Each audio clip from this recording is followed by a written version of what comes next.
First of all, a lot of companies are also not getting the funding from family, friends, and the like. So one, it addresses that gap. Two, it addresses the gap of where companies go after that. Because usually the sum of family, friends is quite small, and you need continuity in funding. Usually a company that starts is self-funded, then the free Fs, and then potentially VC funding, maybe 1 to 3 rounds, and then an IPO or institutional investment, mezzanine funding and whatnot. So I think ViC will really address the people who are not getting that access to funding from family and friends. If you don't know family and friends that have money, that means you don't have anywhere to go to. ViC is really there to address the next level. And it could be co-funded with other angels, it could be with grants and what have you. And it also brings something else. Family and friends may not have a know-how. They may not be able to open doors. They may not have access to other financiers and what have you. So ViC is really there to facilitate that as well. Well, I think as we said this morning, it's not limited to technology startups per se.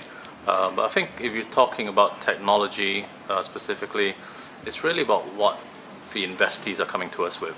I think we're not really going to specify what we're looking for. It's more what's going to be presented to us. So, I think if you look at some of the hot things around now, it may be from online classifieds, it may be group buying, it may be reverse auction, it may be other Web 2.0 stuff. So it really depends. I mean, it could be social network. I mean, these are what we're seeing as hot stuff now that are coming to angel investors, but it could be life sciences, biotech, it could be anything.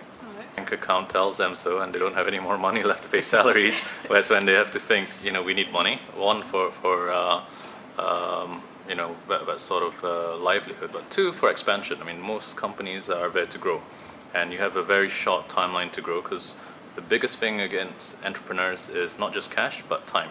Time is against you. So if time is against you, to get ahead of the competitors, you need money. You need to outmarket your competitors. You need to outspend them to get the best talent. You need to outspend them to get the best technology. So all entrepreneurs constantly need more money at whatever stage. We obviously are going to create more awareness of ViC, and then hopefully thanks to you guys as press to help build awareness and our message. We would also try to funnel most of the interaction initially by our website. So we'll have the website up in the next few weeks, whereby entrepreneurs can send their business plans through there, which I believe is vic.org.my, which is going to be the central repository.